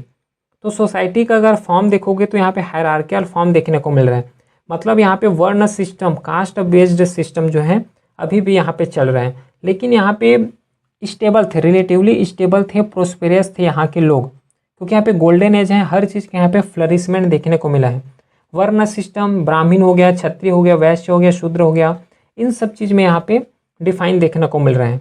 Cast distinction become stricter during Gupta period. देख लो, जो कास्ट को डिस्टिंग करने का जो था ना, जो कास्ट को डिस्टिंग करते थे वहाँ पे ये स्ट्रिक्ट हो गए हैं। वुमेन का पोजीशन यहाँ पे डिक्लाइन फिर से हो गया, जैसे कि लेटर वैदिक एज कवर किए, तो लेटर वैदिक एज में तो पूरा डिक्लाइनिंग था, अब डिक्लाइन हुआ तो धीरे धीरे इसका इमरजेंस भी देखने को मिला है। अब यहाँ पे गुप्ता एम्पायर तक आते आते जो है डिक्लाइनिंग फिर से स्टार्ट हो गए as compare to earlier time. Early marriage and restriction on education ये हो गए start. Women mainly confined to domestic rule, just घर का ही काम करना है, इसी तक ही कन्फाइन हो गया है। फिर some upper class women were educated and participated in cultural life. तो मोस्टली जो अपर पार्ट हैं या फिर अपर लेवल का जो वुमेन है वही यहाँ पे एजुकेट होते थे, पार्टिसिपेट करते थे जितना भी कल्चरल एक्टिविटी है उसमें। लेकिन जो कॉमनली अगर बात करोगे तो वुमेन का एजुकेशन गुप्ता एम्पायर में डिक्लाइन देखने को मिल रहा है। इवन हम लोग गुप्ता एम्पायर को गोल्डन एज कंसिडर करते हैं, फिर भी यहाँ पे वुमेन का स्टेटस डाउन गया है। फैमिली सिस्टम बात करोगे तो पैट्रियार्कल फॉर्म है, ज्वाइंट फैमिली का यहाँ पे कॉन्सेप्ट है, जो मेल है यहाँ पे वही डोमिनेट करते थे। जितना भी पैट्रियार्कल संपत्ति बोल सकते हो, एसेट बोल सकते हो, ये डायरेक्टली मेन के पास आते थे। स्लेवरी यहाँ पे एग्जिस्ट करते थे but generally mid in form, मतलब उतना ज़्यादा स्लेवरी यहाँ पे देखने को नहीं मिला है ना, लेकिन यहाँ पे एग्जिस्ट करते थे। स्लेव कहाँ पे यूज़ करते थे, जैसे कि डोमेस्टिकेशन हो गया, घर का वर्किंग हो गया, वर्क कराना है, एग्रीकल्चरल वर्क हो गया, यहाँ पे जो है स्लेवरी का काम आते थे। रिलीजन्स का अगर बात करोगे तो बुद्धिज़्म हो गया, जैनिज़्म हो गया, है ना, इन सब चीज़ का भी यहाँ पे फ्लरिश था, भक्ति मूवमेंट स्टार्ट हो गए थे इसी टाइम में गुप्ता पीरियड में। तो ये सब चीज़ जो है रिलीजन यहाँ पे चल रहा था। कास्ट एंड ऑक्यूपेशन अगर बात करोगे तो ऑक्यूपेशन मोस्टली यहाँ पे हायरार्की थे, हेरिडिटरी यहाँ पे चल रहे थे। अगर फादर कोई वर्क कर रहे हैं तो वही वर्क को यहाँ पे सन भी करने वाले हैं, है ना, वही वर्क को उसके भी सन करने वाले हैं। तो इस तरीके से जो है कास्ट जो है और ऑक्यूपेशन ये एक दूसरे से इंटरलिंक हो गए थे। फिर इंटर कास्ट मैरिज यहाँ पे डिस्करेज करने स्टार्ट कर दिए गए, तो अदर कास्ट में मैरिज करोगे इस तरीके से बोले गए हैं। गिल्ड हो गया जिसने जो ऑर्गेनाइज करते थे ट्रेड को, क्राफ्ट को, ये भी यहाँ पे हमें देखने को मिल रहा है। उसके साथ जो एजुकेशन का अगर बात करोगे तो हाई स्टैंडर्ड ऑफ लर्निंग यहाँ पे चलते थे। क्यों? क्योंकि यहाँ पे डिफरेंट एजुकेशन सेंटर इस्टेब्लिश हो रहे थे, जैसे कि कुमार गुप्ता के द्वारा जो है न्यू रखे थे नालंदा यूनिवर्सिटी का, उसके साथ अदर कंपेयर करोगे तो विक्रमशिला हो गया, उज्जैन हो गया, जो कि हायर स्टडीज़ के लिए जाने जाते थे, जहाँ पे grammar, mathematics, astronomy, philosophy, medicine, इस तरीके से जो डिफरेंट डिफरेंट सब्जेक्ट्स हैं उसको यहाँ पे टीच करते थे। लैंग्वेज प्योरली बेस्ड रहे थे संस्कृत में, क्योंकि वैदिक एज से चले आ रहा है। फिर डिफरेंट डिफरेंट जो कोर्ट पोएट रहने वाले हैं, जैसे कि कालिदास हो गया, विशाखा दत्त हो गया, इन्होंने भी जो लैंग्वेज यूज़ किए हैं ये संस्कृत ही लैंग्वेज जो है यूज़ किए हैं। तो इसी की वजह से क्या है, जो संस्कृत जो है एज अ मीडियम यहाँ पे बनना स्टार्ट हो गए थे। डेवलपमेंट देखने को मिला है कल्चरल का, पेंटिंग का, जैसे कि अजंता एक एग्जाम्पल है, आर्किटेक्चर जो है, ये सब चीज़ का यहाँ पे डेवलपमेंट मिल रहा है, जिसके वजह से जो प्रोस्पेरिटी होता है, एस्थेटिक सेंस होता है सोसाइटी का, ये हर चीज़ यहाँ पे रिफ्लेक्ट होता हुआ दिखाई देंगे। ठीक है, तो ये तो रहा कुछ इंपॉर्टेंट चीज़ जो कि एग्ज़ाम ओरिएंटेड हैं, एग्ज़ाम के लिए बहुत ज़्यादा इंपॉर्टेंट होने वाले हैं। ठीक है, गुप्ता एम्परर में कैसे सोसाइटी थे ये हम लोगों ने यहाँ पे कवर कर लिए। फिर अगर बात करो रिलीजन्स का, एक्चुअली हम लोग ने जो है रिलीजन्स को पहले ही कवर किए हैं। जैसे कि हर एक डायनेस्टी को हम लोगों ने जब कवर किया, डायनेस्टी नहीं बोलना चाहिए यहाँ पे, हर एक जब हम लोग रूरल को कवर किए हैं, जो किंग को यहाँ पे कवर किए हैं, तो हर एक किंग में उसका जो है रिलीजन भी हम लोगों ने डिस्कस किए हैं। तो आई थिंक कि यहाँ पे कोई डाउट नहीं होना चाहिए। जैसे कि चंद्रगुप्त ने वैष्णवाइट को फॉलो किए हैं, समुद्रगुप्त ने अश्वमेघ यज्ञ परफॉर्म किए हैं जो कि रिचुअल्स हैं, वैदिक रिचुअल्स। फिर नेक्स्ट जो कुमारगुप्त हैं जो कि विष्णु का डिवोटी थे, स्कंदगुप्त वैष्णवाइट थे, मतलब विष्णुगुप्त का या फिर विष्णु के ही डिवोटी थे। तो इस तरीके से जो हैं मोस्टली जो डोमिनेंट रीजन हमें देखने को मिलेगा वो हिंदुइज्म देखने को मिलेगा। स्पेशली जो वैष्णविज्म है, शैविज्म है, वैष्णविज्म मतलब उसका विष्णु भगवान का फॉलो करते थे, शैविज्म का मतलब होता है कि जो शिव भगवान को फॉलो करते थे। तो यहाँ पे जो है दो ही यहाँ पे डोमिनेंट रीजन देखने को मिला है, हिंदुइज्म मेन है और इसी में दो सेक्ट है, जैसे कि वैष्णविज्म हो गया, शैविज्म हो गया, यही हमें देखने को मिला है। फिर रिलीजियस डेवलपमेंट का अगर बात करोगे तो टेम्पल आर्किटेक्चर, इमेज वारशिप, ये सब चीज़ें स्टार्ट हो गए थे। क्यों? क्योंकि देखो यहाँ पे आर्ट, यहाँ पे जो है डेवलपमेंट देखने को मिल रहा है, इसी के साथ जो आर्किटेक्चर है उसका डेवलपमेंट देखने को मिल रहा है, पेंटिंग का डेवलपमेंट देखने को मिल रहा है। तो जब इन सब चीज़ का डेवलपमेंट हो रहा है तो स्वाभाविक बात है कि इमेज वारशिप हो गया, टेम्पल आर्किटेक्चर हो गया, इन सब चीज़ को तो बढ़ावा मिलना ही मिलना है, पेट्रोनेस तो यहाँ पे मिलना ही मिलना है। ठीक है, तो इसी तरीके से जो यहाँ पे हमें देखने को मिला है। बाकी जैनिज़्म का अगर बात करोगे तो ये भी रहा है, कंटिन्यू था इसका फ्लरिश, और मोस्टली जो महायान ही है ना, महायान बुद्धिज़्म है, इसका जो है डोमिनेंट देखने को मिला है।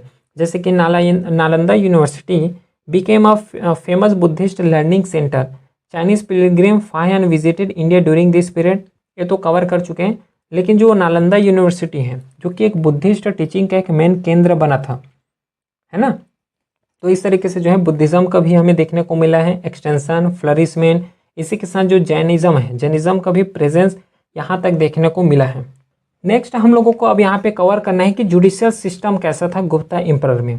तो यहाँ पे जुडिशरी भी वेल ऑर्गेनाइज देखने को मिल रहा है, जो कि ये जो जुडिशरी चलते थे, क्योंकि देखो एट प्रेजेंट का जुडिशियल सिस्टम के लिए पूरा रूल्स एंड रेगुलेशन है, तो उस समय जो है धर्मशास्त्र चलते थे जो हिंदू लॉ है, जो धर्मशास्त्र यहीं पे पूरा जो है रूल्स एंड रेगुलेशन लिखे थे और इसको यहाँ पे फॉलो करते थे। और जस्टिस को कंसीडर करते थे रॉयल ड्यूटी, मतलब जस्टिस देना एक ड्यूटी है, इस तरीके से जो है कंसीडर करते थे। बाकी सोर्सेस को डिस्कस किए हैं, धर्मशास्त्र हो गया, स्मृति हो गया, है ना, कस्टमरी लॉ हो गया, इन सब को ये जब यहाँ पे क्या बोल सकते हैं, एक रेफरेंस माने जाते थे जिसके थ्रू पूरा पनिशमेंट यहाँ पे दिए जाते थे। किंग जो है यहाँ पे सुप्रीम जज होता था, किंग का डिसीजन यहाँ पे फाइनल होता था, एज अ जो किंग है एज अ जुडिशरी की तरह यहाँ पे काम करते थे। फिर डिफरेंट डिफरेंट ऑफिसर्स भी रहे हैं जुडिशल सिस्टम में, जैसे कि महादंड नायक हो गया जो कि चीफ जस्टिस हैं या फिर हेड ऑफ जुडिशरी रहे हैं। फिर दंड पसिका रहे हैं जो कि लोकल जुडिशियल ऑफिसर रहे हैं, जो लॉ एंड ऑर्डर जो लोकल लेवल में है ना, लॉ एंड ऑर्डर को मैनेज करना यही करते थे। फिर अदर जैसे कि प्रदेशिका हो गया, विश्वपति हो गया, ग्रामिका हो गया, ये सब चीज़ जो है लोकल डिस्प्यूट को हैंडल करने का काम ये लोग करते थे। तो जो जुडिशियल सिस्टम है ये भी यहाँ पे डिवीज़न थे, सेंट्रल लेवल में अलग हैं, डिस्ट्रिक्ट लेवल में अलग हैं, लोकल लेवल में यहाँ पे अलग हैं। तो देखो वही चीज़ यहाँ पे लिखा गया है, किंग जो है किंग कोर्ट जो हाईएस्ट है, फिर प्रोविंशियल कोर्ट, डिस्ट्रिक्ट कोर्ट, फिर विलेज कोर्ट, फिर विलेज पंचायत एक अलग है, जो कि लोकल लेवल का जितना भी इशू है उसको विलेज पंचायत में ही यहाँ पे हैंडल किए जाते थे। जैसे कि प्रमोट करना है local self governance, handle civil and minor criminal cases, important judicial body at local level, यही रहे हैं विलेज पंचायत। फिर टाइप ऑफ केसेस, दो ही टाइप ऑफ केसेस हैं। एक सिविल केसेस आते थे, जैसे कि प्रॉपर्टी हो गया, इनहेरिटेंस हैं, मैरिजेस हैं, कॉन्ट्रैक्ट रिलेटेड इशू हैं, जो कि सिविल केसेस का पार्ट है। एक आते हैं क्रिमिनल केसेस, जैसे कि थेफ्ट हो गया, असॉल्ट हो गया, मर्डर हो गया, ट्रीजन हो गया, इस तरीके से जो केसेस आते थे इसे हम लोग क्रिमिनल केसेस यहाँ पे बोलते हैं। और जो जजमेंट का बेसिस था यहाँ पे ट्रुथ को फॉलो किया जाता था, इक्वलिटी को फॉलो किया जाता था, और जो धर्म है उसको यहाँ पे फॉलो करके और इन तीनों चीज़ को यहाँ पे मिला के एक कॉन्सिक्वेंसेस निकाल के जो है यहाँ पे जजमेंट दिया करते थे। पनिशमेंट जो है उतना ज़्यादा स्ट्रांग भी नहीं था, मिल्ड टाइप का पनिशमेंट देखने को मिल रहा है। कैसे? जैसे कि फाइन लगा दिए, है ना, पब्लिक सेंसर लगा दिए, कंपेंसेशन मांग रहे हो, है ना, तो इस तरीके से जो है पनिशमेंट देखने को मिल रहा है। लेकिन जो डेथ पेनाल्टी है, ये डेथ पेनाल्टी जो है यहाँ पे देखने को नहीं मिला है, रेयर लिखा हुआ है यहाँ पे, ठीक है। तो डेथ जो पेनाल्टी है यहाँ पे नहीं देखने को मिला है। लॉ इन्फोर्समेंट का जो मेन काम था पुलिस का था, जो एट प्रेजेंट भी है वही चीज़ है, इसमें कोई ज़्यादा और कवर नहीं करना है, जो मेन था वही बता दिया हो। जो इक्वलिटी बिफोर लॉ, यहाँ पे not fully equal, punishment some type varied करते थे कास्ट के बेस में, स्टेटस के बेस में, शायद यहाँ से क्वेश्चन पूछ ले। तो जो इक्वलिटी बिफोर का कॉन्सेप्ट है यहाँ पे नहीं देखने को मिल रहा है, क्योंकि कास्ट के बेस में, स्टेटस के बेस में कई बार जो है ये वेरी भी कर जाते थे। ठीक है, ये समझ आ गया। चलो, जुडिशल सिस्टम को, इसको भी हम लोगों ने कवर कर लिए। अब जुडिशल सिस्टम के बाद जो नेक्स्ट इम्पॉर्टेंट जो है हमें कवर करना है टॉपिक, वो है आर्ट एंड आर्किटेक्चर कैसा था। क्यों हम लोग इतना डिटेल में कवर कर रहे हैं? क्योंकि इस एज को जो है गोल्डन एज कंसिडर कर रहे हैं, और गोल्डन एज में हर एक डायमेंशन को कवर करोगे तभी तो पता चलेगा कि एक्चुअल में जो है गोल्डन एज है कि नहीं है। प्लस जो है यहाँ से एग्जाम में क्वेश्चन भी पूछे जाते हैं, है ना। नेचर ऑफ आर्ट का अगर बात करोगे तो known as a golden age of Indian art and culture, और इसी टाइम में जो है हमें पीक में देखने को मिल रहा है पूरा आर्ट का, कल्चर का, स्क्रिप्ट का, पेंटिंग का, टेम्पल आर्किटेक्चर, हर एक चीज़ जो है हमें पीक में इसी टाइम देखने को मिल रहा है गोल्डन एज में। फिर आर्किटेक्चरल स्टाइल का अगर बात करोगे तो जो हिंदू टेम्पल आर्किटेक्चर स्टोन है, स्टोन के थ्रू इन्होंने क्या करिए टेम्पल आर्किटेक्चर करना स्टार्ट कर दिए गए। यूज़ ऑफ शिखर हो गया, है ना, गर्भगृह, सैंक्टम हो गया, development of both rock cut and structural temple, ये सब चीज़ का यहाँ पे फॉर्मेशन देखने को मिल रहा है। इस तरीके से शिखर बिल्डिंग करना, फिर जो मेन गर्भगृह है यहाँ पे जो है मेन जो डीटी है उसको यहाँ पे स्थापित करना, इस तरीके से जो है आर्किटेक्चर स्टाइल देखने को मिल रहा है। मटेरियल ये लोग स्टोन का यूज़ करते थे, ब्रिक का यूज़ करते थे, टेराकोटा का, इन सब चीज़ का यूज़ करते थे। और यहीं से जो है हमें अर्ली टेम्पल आर्किटेक्चर जो है इमर्ज होते हुए दिखाई देंगे।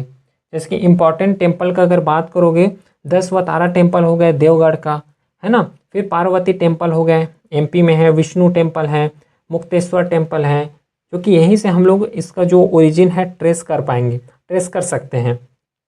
फिर कुछ केव आर्किटेक्चर का अगर बात करोगे, क्योंकि ये जो है लार्ज बोल्डर है और इसी को क्या है पूरा क्या करके पूरा इसको उभेर के ना पूरा क्या कर रहे हैं, एक केव का यहाँ पे फॉर्मेशन कर रहे हैं।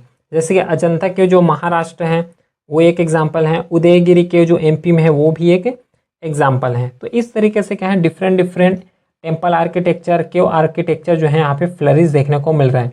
स्कल्पचर का अगर बात करोगे तो यहाँ पे हमें रिफाइन देखने को मिल रहा है, ग्रेसफुल देखने को मिल रहा है, ग्रेसफुल देखने को मिल रहा है, आइडियलिस्टिक ह्यूमन फॉर्म्स देखने को मिल रहा है, जो कि थीम कहाँ से लेते थे, हिंदू गॉड हो गया, बुद्धा हो गया, जैन तीर्थंकरस हो गया, इन सब चीज़ का इमेजेस जो है वहाँ पे डिपिक्ट कर रहे थे और डिपिक्ट करना भी स्टार्ट हो गए थे। ठीक है, तो इस तरीके से स्कल्पचर भी यहाँ पे थे। बाकी पेंटिंग का अगर बात करोगे तो अजंता मुराल्स पेंटिंग हो गया, जैसे क्यों नंबर 1 to 16 17।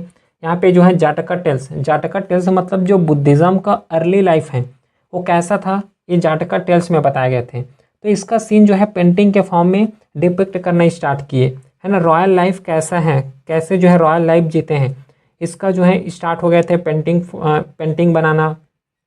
यूज़ करते थे natural colour and fine brush work, जो नेचुरल कलर है उसी का यूज़ यहाँ पे हमें देखने को मिल रहा है, क्योंकि उस समय जो है उतना हाई लेवल का जो कलर होता है जो प्रेजेंट डे में है वैसा तो नहीं था।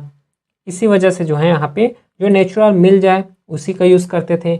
मेटल वर्क अगर देखोगे तो ब्रॉन्ज हो गया, कॉपर हो गया, इस तरीके से जो है मेटल वर्क यहाँ पे भी यूज़ होते थे। टेराकोटा आर्ट में common in Bengal, northern India, use for decorative panel and small idols. इस तरीके से जो है टेराकोटा आर्ट करते थे। और टेराकोटा आर्ट का मेजरली जो है मीनिंग वही होता था कि इसको डेकोरेटिव करना है, डेकोरेटिंग पैटर्न के लिए जो टेराकोटा आर्ट है उसको यहाँ पे यूज़ करते थे। क्वाइन को एज अ आर्ट के थ्रू यूज़ करते थे। फिर गुप्ता आर्ट का अगर बात करोगे तो हारमोनी देखने को मिला है, ठीक है। हारमोनी के साथ साथ बैलेंस था, स्पिरिचुअल एक्सप्रेशन थे। इस तरीके से डिफरेंट डिफरेंट थीम में जो है ये लोग पेंटिंग करते थे। और यहीं से जो है इंडियन आर्टिस्टिक जो आइडेंटिटी होता है ना, यहीं से हमें ओरिजिनेट होते हुए दिखाई देंगे, जो कि एक कल्चरल इम्पैक्ट है। इसका कॉन्सिक्वेंसेस देखने को मिल रहा है, जैसे कि नगर स्टाइल में जितना भी आर्किटेक्चर बनता है, द्रविड़न स्टाइल में, है ना, फिर वेसारा स्टाइल में। तो इस तरीके से जितने डिफरेंट डिफरेंट स्टाइल में जो फाउंडेशन हो रहा है प्रेजेंट डे में, इसका इम्पैक्ट जो है कहाँ से ट्रेस कर सकते हो, गुप्ता इम्परर से हम लोग यहाँ पे ट्रेस कर सकते हैं। ये समझ आ गया आर्ट एंड आर्किटेक्चर कैसा था। फिर नेक्स्ट हम लोग डिस्कस करते हैं कि लिटरेचर में कैसा एडवांसमेंट देखने को मिल रहा है। क्योंकि यहाँ पे गोल्डन एज कंसिडर कर रहे हैं, golden age of Sanskrit literature, क्योंकि यहाँ पे सबसे ज़्यादा ग्रोथ जो संस्कृत लिटरेचर के यहीं पे देखने को मिल रहा है। कैसे, या तो पोइट्री के फॉर्म में कर रहे हैं, ड्रामा के फॉर्म में, फिलोसॉफी के फॉर्म में, साइंटिफिक वर्क के फॉर्म में, इस तरीके से डिफरेंट डिफरेंट वर्क के फॉर्म में जो है लिटरेचर को यहाँ पे डिनोट कर रहे हैं। लैंग्वेज जो है यूज़ करते थे संस्कृत लैंग्वेज, बाकी जितना भी प्राकृत लैंग्वेज हो गया, पाली लैंग्वेज हो गया, इसका भी यूज़ देखने को मिला है, लेकिन मेजोरिटी जो है संस्कृत लैंग्वेज को ही यहाँ पे यूज़ करते थे। क्यों? क्योंकि यहाँ पे डिफरेंट डिफरेंट रॉयल पेट्रोनेज भी तो मिल रहा था। जैसे कि गुप्ता रूलर का अगर बात करोगे, चंद्रगुप्त सेकंड का, इन्होंने ग्रेट पेट्रोनेज दिए हैं लर्निंग के ऊपर, है ना, लर्निंग के ऊपर बहुत ज़्यादा पेट्रोनेज दिए, साथ में स्कॉलर्स के ऊपर बहुत ज़्यादा पेट्रोनेज दिए। इसी तो एक वजह है, यही जो है एक वजह है विक्रमादित्य के कोर्ट में जो है 9 रत्न रहते थे, और 9 रत्न जो है डिफरेंट डिफरेंट कैटेगरी से बिलोंग करते थे। जैसे कालिदास हो गया पोएट है, धनवंतरी जो कि फिजिशियंस है, वराह मिर्हा का अगर बात करोगे तो एस्ट्रोलॉजर है। तो इस तरीके से जो है डिफरेंट डिफरेंट कोर्ट स्कॉलर देखने को मिल रहे हैं, और यहीं से हम लोग एक आइडिया लगा सकते हैं कि यहाँ पे हर एक फील्ड में एडवांसमेंट देखने को मिल रहे हैं। जैसे कि मेजर लिटरेरी वर्क का अगर बात करोगे तो क्लासिकल संस्कृत ड्रामा हो गया है, पोएट्री हो गया है, जो कि कंपाइलेशन भी देखने को मिल रहे हैं पुराण का, स्मृति का। तो यहाँ से हम लोग एक आइडिया तो क्लियरली यहाँ पे लगा सकते हैं। कुछ इंपॉर्टेंट पोएट और ऑथर के बारे में अगर डिस्कस करोगे तो मोस्ट इंपॉर्टेंट कालिदास हैं, जो कि greatest poet and the dramatist हैं एंशिएंट इंडिया का। इन्होंने अपने वर्क में कुछ कुछ वर्क्स किए हैं, जैसे कि मेघदूत हो गया, कुमार संभव हो गया, है ना, रघुवंशम हो गया। तो इस तरीके से जो है कालिदास का कुछ मेजर वर्क है, पोयम हैं, ड्रामा लिखे गए हैं। क्यों लिख पाए? क्योंकि यहाँ पे रॉयल पेट्रोनेज मिल रहा है, क्योंकि लिटरेचर का यहाँ पे फ्लरिशमेंट देखने को मिल रहा है। यही एक वजह है जिसके थ्रू जो कालिदास हैं डिफरेंट डिफरेंट यहाँ पे ड्रामा के फॉर्म में, पोएम के फॉर्म में अपना लिटरेचर ऑर्गेनाइज कर पाए। फिर नेक्स्ट ऑथर का अगर बात करोगे तो वो है विशाखादत्त, जिसके द्वारा मुद्र राक्षस लिखे गए हैं। ये पॉलिटिकल ड्रामा है, चाणक्य और चंद्रगुप्त मौर्य के बारे में पॉलिटिकल ड्रामा ये डिनोट करते हैं। मुद्र राक्षस जिसे हम लोग विशाखादत्त के द्वारा लिखे गए हैं। फिर शूद्रक हैं, है ना, फिर सेम केस में डिफरेंट डिफरेंट यहाँ पे क्या है ऑथर हैं, और ऑथर कौन कौन से लैंग्वेज में यूज़ किए हैं, क्या लिखे गए हैं, इसको भी अपने लेवल में डिस्कस यहाँ पे करना है। साइंटिफिक लिटरेचर का अगर बात करोगे तो आर्यभट्ट हो गया, है ना, धन्वंतरी हो गया, जो कि मेडिसिन आयुर्वेदा से डिनोट करते हैं, आर्यभट्ट जो कि मैथमेटिक्स एस्ट्रोनॉमी से डिनोट करते हैं। तो इस तरीके से जो है डिफरेंट डिफरेंट यहाँ पे ऑथर लिखा हुआ है, तो इसको अपने लेवल में कंसिडर करोगे। साथ में जो है और यहाँ पे लिखे गए हैं, तो एक बार अपने लेवल में पढ़ लेना, क्योंकि इसको जस्ट एक बार रीड बस करना है, इसमें इस खास समझाने के लिए ऐसा है नहीं। फिर नेक्स्ट पॉइंट हम लोग आते हैं साइंस एंड टेक्नोलॉजी का, क्योंकि इससे प्रीवियस तक हम लोगों ने कहीं पे भी जितना भी अभी तक डायनेस्टी पढ़े हैं, चाहे इंडस वैली सिविलाइजेशन पढ़े हैं, वहाँ पे साइंस एंड टेक्नोलॉजी के रेस्पेक्ट हम लोगों ने डिस्कस नहीं किए। क्योंकि यहाँ पे देखो, यहाँ जो गुप्ता एम्परर है, यहाँ पे बहुत ज़्यादा साइंस एंड टेक्नोलॉजी में इमरजेंस देखने को मिल रहा है ना, एडवांस टेक्नोलॉजी यहाँ पे देखने को मिल रहा है, इसलिए हम लोगों को यहाँ से भी कवर करना है, ठीक है। तो देखो यहाँ पे जैसे कि क्यों टेक्नोलॉजी साइंस यहाँ पे इमर्ज हुआ है, क्योंकि यहाँ पे जीरो का इन्वेंशन देखने को मिल रहा है, डेसिमल सिस्टम हो गया, यूज़ करना स्टार्ट हो गए थे प्लेस वैल्यू नोटेशन, है ना, फिर डेवलपमेंट हो गया एल्जेब्रा, ट्रिग्नोमेट्री, जियोमेट्री। इस तरीके से डिफरेंट डिफरेंट जब मैथमेटिशियंस आएंगे, उन्होंने डिफरेंट डिफरेंट टर्म को यहाँ पे रिसर्च करेंगे, है ना, उसको फाउंडेशन रखेंगे तो ऑटोमेटिकली यहाँ से जो है साइंस एंड टेक्नोलॉजी का इमर्जेंस होना स्टार्ट हो जाएंगे। जैसे कि इंपॉर्टेंट मैथमेटिशियंस में आर्यभट्ट हो गया, वराहमिहिर हो गया, ब्रह्मगुप्त हो गया, जिसके द्वारा जो है मैथ्स के रेस्पेक्ट में या फिर साइंस हो गया, टेक्नोलॉजी के रेस्पेक्ट में डिफरेंट डिफरेंट यहाँ पे वर्क्स किए गए हैं, है ना। तो इन सब के बारे में भी यहाँ पे लिखा गया है, एक बार रीड करोगे इसको, ठीक है। चलो फिर अगला देखते हैं हम लोग। एक बार हम लोग कवर कर लेते हैं नालंदा यूनिवर्सिटी के बारे में, ठीक है। क्योंकि ये जो नालंदा यूनिवर्सिटी है ये बुद्धिस्ट अट्रैक्शन रहे हैं, है ना, एजुकेशन का अट्रैक्शन केंद्र रहे, क्योंकि यहाँ से डिफरेंट डिफरेंट कंट्री के लोग यहाँ पे पढ़ने आते थे। जो कि नालंदा प्रेजेंट डे बिहार में पड़ता है। इसे 5th से 12th सेंचुरी इसका जो है प्रोमिनेंस हम लोग यहाँ पे कंसिडर करते हैं। इसका जो फाउंडेशन किसके द्वारा रखे गए थे, कुमार गुप्ता फर्स्ट के द्वारा रखे गए थे। इसको स्लाइड में भी हम लोगों ने डिस्कस किए हैं। फिर कुछ स्टूडेंट टीचर्स का, स्कॉलर्स का अगर बात करोगे तो 10,000 स्टूडेंट, 2,000 टीचर उस समय में यहाँ पे पीक में थे। और यहाँ से डिफरेंट डिफरेंट कंट्री से भी लोग पढ़ने आते थे, जैसे कि चाइना हो गया, कोरिया है, जापान है ना, तिब्बत है, Mongolia, Sri Lanka, southern east Asia, यहाँ से भी जो है डिफरेंट डिफरेंट पीपल यहाँ पे पढ़ने आते थे। कोर्स ऑफर करते थे बुद्धिस्ट स्टडी, जो 2 पार्ट में डिवाइड हुए थे ना, महायान और हीनयान सेक्ट में। इसी के साथ साथ लॉजिकल हो गया, grammar, philosophy, medicine, mathematics, astronomy, literature, art, इन सब चीज़ के बारे में यहाँ पे टीचर्स करते थे, यहाँ पे पढ़ाते थे। फिर लाइब्रेरी भी हमें देखने को मिल रहे हैं, है ना। 3 मेजर यहाँ पे लाइब्रेरी था, जैसे कि रत्न सागर हो गया, रत्नदाधी हो गया, है ना, फिर उसके बाद रत्न जका हो गया। तो इस तरीके से यहाँ पे लाइब्रेरी भी थे, जो कि यहाँ पे मैन्यूस्क्रिप्ट कंटेंट थे रिलीजियस के बारे में, फिलोसॉफी के बारे में, साइंस के बारे में, मेडिसिन के बारे में, लिटरेचर के बारे में, ये सब चीज़ वहाँ पे पढ़ाते थे। टीचिंग मेथड यहाँ पे लेक्चर, डिबेट हो गया, डिस्कशन हो गया, ये सब चीज़ यहाँ पे चलता था, ठीक है। ये समझ आ गया। तो देखो अल्टीमेटली यहाँ पे हम अब जो है कवर करना है वो है कैसे जो है गुप्ता एम्परर का यहाँ पे फॉल हुआ। क्योंकि यहाँ पे इतना ज़्यादा गोल्डन एज कंसिडर कर रहे हो, हर एक फील्ड में टेक्नोलॉजी, साइंस, हर एक जो डायमेंशन है वहाँ पे हमें एडवांसमेंट देखने को मिल रहा है। तो इतना एडवांस होने के बाद भी यहाँ पे फॉल कैसे हुआ, कैसे गुप्ता एम्परर का यहाँ पे डिक्लाइनिंग फेज स्टार्ट हो गया था। तो क्या क्या ऐसे रीज़न हैं। तो सबसे पहले एक रीज़न समझो कि जो लास्ट रूलर थे, स्ट्रॉन्ग रूलर, स्कंदगुप्त। अब स्कंदगुप्त के बाद जितना भी नेक्स्ट डायनेस्टी आएंगे वो पूरा वीक रहने वाला है। डायनेस्टी का मतलब यहाँ पे रूलर है, जो है ना, किंग बोलना चाहिए, वो ज़्यादा सही रहेगा। तो जो किंग है, किंग के बाद अगला जो स्कंदगुप्त किंग है, इसके बाद जितना भी रूलर आएंगे वो पूरा क्या आने वाले हैं, वीक आएंगे। तो एक तो मेजर रीज़न ये रहने वाले हैं। फिर इमीडिएट कॉज का अगर बात करोगे तो यहाँ पे डिफरेंट डिफरेंट इन्वेजन भी तो हुए हैं इस समय गुप्ता पीरियड में। हुन इन्वेजन हुए हैं जिसके थ्रू पूरा नदर्न वेस्टर्न फ्रंटियर यहाँ से वीक हो गए। इकोनॉमिकल स्ट्रेन देखने को मिल रहे हैं, जिसके थ्रू जो पहले गोल्ड कॉइन चलता था अब वो कॉपर कॉइन में उतर गए, है ना। कॉपर के साथ साथ सिल्वर कॉइन में प्रिंट होना, मिंट होना स्टार्ट हो गए थे। तो इकोनॉमिकल स्ट्रेन भी एक मेजर कॉज रहे हैं। फिर इंटरनल रिवॉल्ट यहाँ से, जैसे गवर्नर हो गया, फ्यूडेटरी हो गया, प्रीवियस स्लाइड में बताया था जो फ्यूडेटरी है एक one of the major reason होने वाले हैं, जिसके थ्रू जो है यहाँ पे जो गुप्ता किंग है उसका डिसइंटीग्रेशन यहाँ पे स्टार्ट हो जाएगा, डिक्लाइन स्टार्ट हो जाएगा। फिर लॉन्ग टर्म कॉन्सिक्वेंसेस में जैसे कि डिसेंट्रलाइजेशन ऑफ पावर, इतना बहुत ज़्यादा पावर को पूरा डिसेंट्रलाइज कर दिए थे, पूरा डिसेंट्रलाइज कर दिए गए थे, जिसके थ्रू जो लोकल पीपल हैं वो लोग भी अपना एक ऑटोनॉमी डिमांड करना स्टार्ट कर दिए थे। फिर डिक्लाइन हो गया सेंट्रल अथॉरिटी का आफ्टर स्कंदगुप्त के बाद।